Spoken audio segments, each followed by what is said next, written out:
Hey, we're two fat guys. And we just watched The Dark Knight Rises. See, that works. Yeah, it works on those. That works for that one.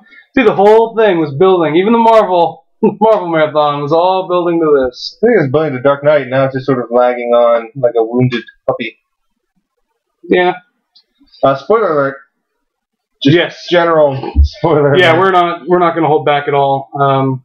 A little bit emotionally, we're gonna hold back a little. I won't let you. I will break you. Speaking of which, good use of the one break you. Like he had to say it once. He had to smash Batman on his knee once. He did both. Yeah, which was solid. Well, it wasn't like too much. Aha! Did you see what we did there? It was natural. It wasn't especially because like at the end of that whole thing that came before that, it really sold that moment. Because I don't know much about the comic version of that, other than I've seen that one frame a whole bunch of Bane breaking Batman's back. So like that story to me is just like Bane walks into the Batcave and picks up Batman and breaks him. Like I have no context for that moment. That's probably it. I don't know. Yeah, and so I really liked the context that this movie had. It may not be original in the movie, but I liked it. Yeah, good stuff. I am a huge fan of Tom Hardy. I've said it before, and it holds true. He is fantastic. Yeah. He's good. You seem unimpressed. It's not him, it's the character. Like, they did a good job with the character, but I mean, I'm not all about Bane, Steven still, so I'm a bit ambivalent to it. Like, okay, I mean, he did a good job. He did a good job playing the role that he had. There are a lot of other Batman villains I probably would have rather seen in this film. We know you want Clayface. Well, no, Clayton wants Clayface. I mean, I like any number. Is that true, Clayton? Do you want Clayface? Yeah, I don't. Shout it from the rooftops. Shoggoth on the rooftops. I like Clayface! Hey, Clayton! That's a weird voice you got there, but you nailed it. But no, yeah, it was good. That is not what I took away from it. I didn't take away from the movie. Man, Tom Hardy's great. Well, that's not the only thing I took away from the movie, but we were talking about Bane. So I'm saying that. So I don't think that I'm lukewarm. Just that's not even like on my top so many. Probably the most surprising thing about the movie that I enjoyed way more than I thought it was Catwoman. Yeah, I was infinitely afraid that the Catwoman part was going to be like, we need this female sort of do some things early on. Let's just call her Catwoman and have her put her in halfway in a leather suit. Did they ever call her Catwoman? Nope. Yeah, I was going to say, I don't think once they even referenced that, except for they call it the cat. I think some of the newspapers say the cat. No. But yeah, they did really good. The writing was great. Like the opening, because I knew she was going to help Batman in the end, like in the big fight and stuff, and she did. She did fine that, but all the stuff early on, she's much more active, much earlier than I thought. First scene, she comes out of the gate, and she's like I thought there was going to be a little build up of her, because I know I mainly know her from Batman Year One, where there's that little build up of her wanting to make a difference and then going out and creating this persona and doing it, and then but no, she was just right out of the gate, oh yeah, I'm stealing shit, bye, see ya, out the window, Yeah, it's good stuff. Yeah, she did really good with it, and I was shocked because I was very nervous about her. In addition to everything, in addition to lame duck directing, and just I do what I want. Fuck you all. Let's see here. What else? Oh, okay. Stuff with the Ra's al Ghul scene. He's back, and it's in sort of a Batman exhausted dream nightmare thing where he hallucinates him, and they have this little conversation. The only problem it's Batman's subconscious giving us some exposition. Yeah. But you know what? If you're going to have your subconscious give us some exposition, Liam Neeson is the way to go. It's true. I tell you, I agree with Clayton. He pointed this out. I really wish they wouldn't have had him fade into nothingness at the end. Yeah, but I think they had to. My theory on that is after so many people were so confused about everything that happened in Inception, Christopher Nolan was like, they're just no. He's a. I think you could have had him wake up, but you could have had but he sort of woke up anyways, and just not had the fade out before that. No, yeah, I mean, I agree. If he would have not faded out, I still would have understood, but people would have taken that whole thing to mean other things and try to run with it. And I think he just wanted to send a clear. I think the only other thing you could run with it is Ra's al Ghul's alive somehow, which it doesn't matter. They're never doing another film in this series. They're done with. and like Talia al Ghul's around, so she sort of carry on the legacy. So it's like you need that character. Yeah. Like there's no. I don't think anything is lost by if people get confused and think he's still alive. Yeah. Which hell, if it were me, I would love him to still be alive. Yeah. It's like, fuck you, I can't die. I'm the best. You suck. Enjoy being in this pit. And then he just like climbs out. Like, damn it! Just doesn't even make that jump. He just keeps climbing up. He's like, if you look to the right, there's like more handholds. Still handholds. What makes the jump? It's stupid. That's the problem. Mm-hmm. You have to get out like the kid got out. Do the handholds, the ladder, right? Teeny tiny little hands. They were great. That was the answer. It was like, oh, he can't jump very far. It's just teeny tiny little hands. And then so Bruce Wayne has to like whittle his fingers down to teeny tiny hands. That seems like the most logical thing. So whittle your hands down. Yeah. No, it's intense. That's what they do on Ninja Warrior. Hand whittling. So yeah. So that Ra's al Ghul, Catwoman, both I enjoyed. Mm-hmm. So Joseph Gordon-Levitt's character is set up to be the next masked crime fighter, possibly Batman. Essentially, they do a little like Robin nod at the end because they have his name be Rob, and then like, oh, you should go by your full name, Robin, which is about as close as you get to a little clunky dialogue because I'm like, he knows what his full name is. Like you don't have to tell him that. Mm-hmm. Like if all around say like his name B Dog and someone's like, you should use your real name, I'm not gonna go, what's my real name? I don't know what you mean. Mm-hmm. Oh, Brandon, that thing, that's my name. Okay, now I get it. So a fun little nod thing. Oh, yeah. Robin, because that's the name of the sidekick. Get it? I don't. So that was one little thing. Yeah, the great ending. So Bruce Wayne appears to have died. Mm-hmm. It's a jump to now. Bruce appears to have died, and just for a little bit, they seem like okay, they're gonna go like just pure despair with this, with just Alfred crying at Thomas and Martha Wayne's graves. She just like failed you, and this is. And then, better acting. Yeah, and then essentially Bruce Wayne's will becomes like, oh, all this fun stuff, and here's all these loose ends, and everyone's still alive and happy. Because like, okay, so the mansion becomes a home for all the boys. Xavier's school for the gifted. Yep. The cop guy gets Robin gets like coordinates, and he finds the secret entrance to the Batcave. The Batcave, and then he walks on. Like that's the last thing as he steps on the platform that raises up and like blacks out the screen. Did you say that he rises? Nope, I couldn't. Which helped me deal with because as I said in the video, I really didn't want him to be the new Batman because you can't just not just anyone could be Batman. It's tough as shit. Yeah. But like calling him Robin and doing fun, like I'd be fine if what really would have sold me on it is if like instead of like a platform rising, like a costume rises and it's like a clearly stylized Nightwing costume. Like, all right, here's a new like mask because like Gotham is in mourning. They have like Batman memorial statue and they all like remember him fondly and they know he's dead. So I imagine if you take to the street, someone's like, you're not fucking Batman. You never will be. And they're out of the room crying. Also, Commissioner Gordon gets a bat signal at the end, which I kind of wish would have been like a Robin signal. Because that's me. Like Batman Forever. Yep. Just like Batman Forever. I wish this movie would have been Batman Forever. Or is that Batman Robin? It's Batman Robin. It's Batman Robin. Because Poison Ivy she's trying to drive him apart with sex. It's Batman Forever where he turns it into the Riddler. Yes. That's right. I knew there was something with the bat signal in that. I think that was just more like, here's your thing back that you had to break. Mm-hmm. And then... and also still, it's a the Batman is the symbol. He can't die. Yeah, and then Alfred goes on his little lunch and he sees Bruce and Catwoman. Yeah. So having lunch. And I'm like, that's great. Because the second they realized he's alive, like, I was so happy. I'm like, that's great. That means Bruce Wayne is off somewhere just having all of the sex with Catwoman right now. And he earned it, damn it. You had a rough go of it. You have no cartilage left in your knees, apparently. Or his back. Or anything. Or anywhere.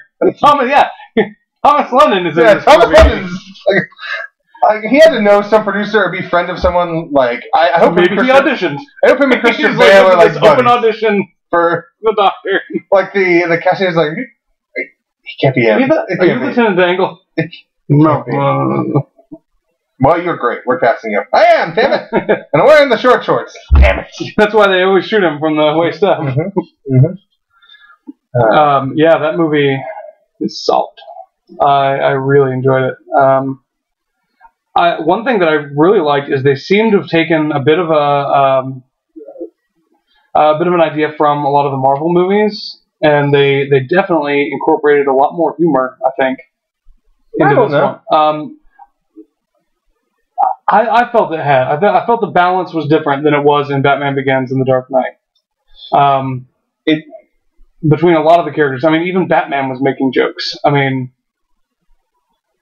I think Batman made a joke or two in the first two, but I mean, he had a couple, I think, funny moments that were like his, like how I got these scars. I know how you got these, like like badass moments. Yeah. That are humorous. Mm-hmm. But I mean, like his joke about like, oh, that's how that feels. Like, yeah, but like that was a solid joke. Okay, I think you should temper yourself though, because it is nowhere near on the level of mixture of comedy and action. I'm not saying that. I'm saying, and I wouldn't want it to be.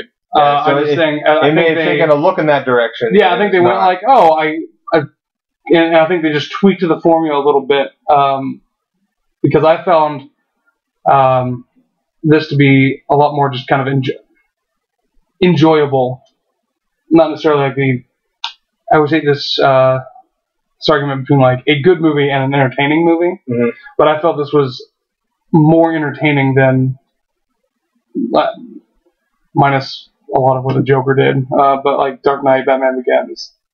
I mean, I think the quality of the film is solid throughout, but I think this one was a little more entertaining. I need a little more time to examine that, because I found the Dark Knight and Batman Begins to be very entertaining. Mm-hmm. So, maybe I'm a little more tempered than you on that. I do want to talk a bit about that. It feels like they could have gotten 2 movies out of this. You mentioned that, and essentially, a thing they do a lot is, you sort of have, because in about halfway through this movie, there's this very clear, like, okay, good guys fall, good guys lose, now they got to fight back against the bad guys. Which, there was an end of Act 2. Yeah, well, it's not just an Act 2 because there's a lot of movie left. Well, yeah. With such a long movie, it's a lot more shifted around than where it normally be. So, you also have to add some more details and change the chronologies and things. I mean, you could very easily end a movie with, like, Batman being defeated by Bane. You could possibly reveal Talia at that moment instead of maybe having Catwoman betray her, have Talia reveal herself, and that's how he gets, like, thrown to Bane. He ends up in this prison, and then, like, you see Gotham get taken over. Because that's the thing, that end of this movie after Batman gets thrown to prison, pacing is terrible. Like, not pacing... Not the pacing of the film, it's still enjoyable and you don't feel lagged down, but the actual passage of time is wonky as shit. It's like, alright, we have 5 months for this bomb, and then they're just going to jump to... we have 10 days we have 28 days. It's and then, an hour. It went off. From 28 days, it's like tomorrow. Like, there was no time between when it was like a month out and when it was tomorrow. And honestly, it'd be really interesting to see a lot more of Gotham Under Siege, especially if Heath Ledger was still alive. Like, can you imagine? I think Joker taking like having an Arkham City sort of thing. Yeah, if he were still alive, I could easily see them doing 2 movies, because then essentially you split it. Like, okay, he's defeated by Bane, thrown in jail, and like you see Gotham get taken over, and you see like the prisoners walk out, and then Heath Ledger just walks out. Yeah, like almost like the last. Joker walks out. Almost like the end of the movie, because you gotta give him like sort of little hopeful notes, looking off the deck of the medical ship, and you get your robot hand. Yeah. You could do Batman sees all the like Gotham being taken over, like the first day of the raid, and he just see that starts doing push-ups. Yeah, he's like straps himself to starts doing curls like with his feet tied to the ceiling. Yeah, and starts badassing up. I could see that, but I'm kind of glad that they didn't do that, because I would not have wanted to wait like another year. That's what I'm saying. I'm not saying it should have. In fact, I'd like to do it this way because I feel like they adequately covered the story they wanted to tell, and I didn't have to pay twice to see it. Yeah. Yeah, I'm just saying, at a certain point, like, with it being 2 hours and 40 minutes, it felt a little more like, okay, well, there's a little more odder rise and fall than...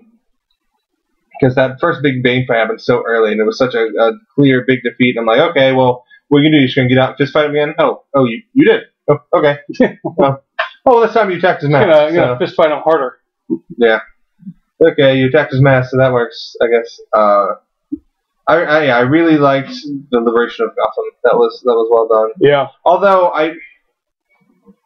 it's Talia al Ghul, so it makes sense. It was a little chess piecey. She's like, oh no, we got to protect this bomb, like from them getting it. Like, oh, it doesn't matter because I can just flood it anyways. Boop. Mm-hmm. Like, what? Do that to begin with. Start with that. Take it apart in the 5 months that you were in Gotham. Well, no, you have to give them hope, and then take it away from them. I guess that was an ongoing theme in the movie. Yes, but Batman was supposed to be dead in that fit. Yeah, but there were still other cops. I guess other cops did, yeah.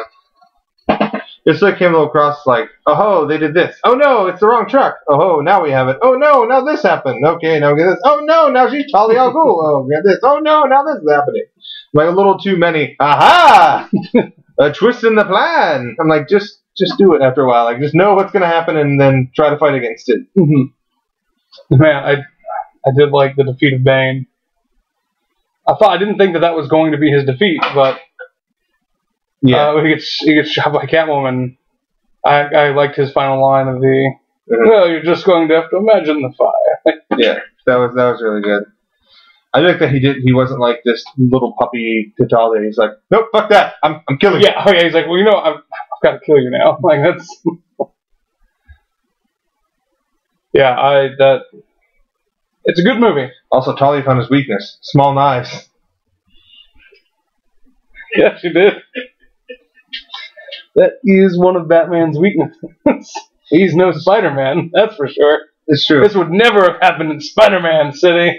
Man, I tell you what, can I talk about how much I love the Blues Brothers chase? Batman's first night back in the town, and just 1,000 cop cars following him. I'm like, there aren't as many cop cars in the city. Like, I don't care how Gotham your city is. Like, and can I say, maybe don't send all of your police force into the sewers.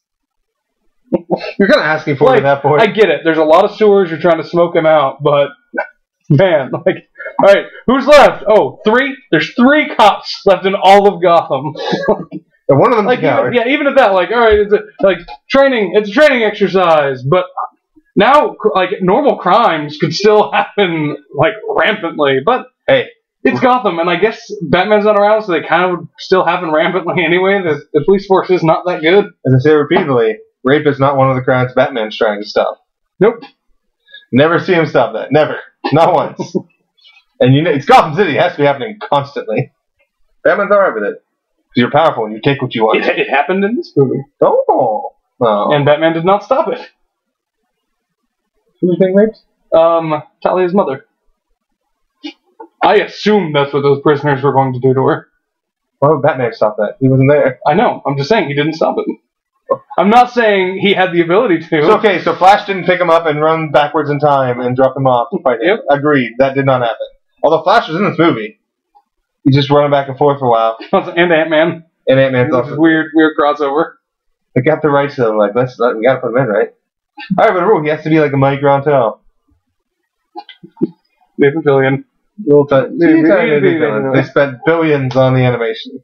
They've spent billions on the technology to shrink Nathan Fillion down. That's what's been taking Edgar Wright so long. And he's been developing. He's like, CG sucks. Let's invent Ant-Man. And then Nathan Fillion went in for a screen test, and there was a lab accident. And now we lost him. We don't know where he's at. They filmed 7 seasons of Castle at once, so everyone thinks he's still around. But it's marathon like Lord of the Rings. They film for 15 months straight, and they have like all his Comic-Con appearances were holograms, like Tupac. Yep. All right, so that's what we have to say about Dark Knight Rises. Hologram, tiny Nathan Fillion.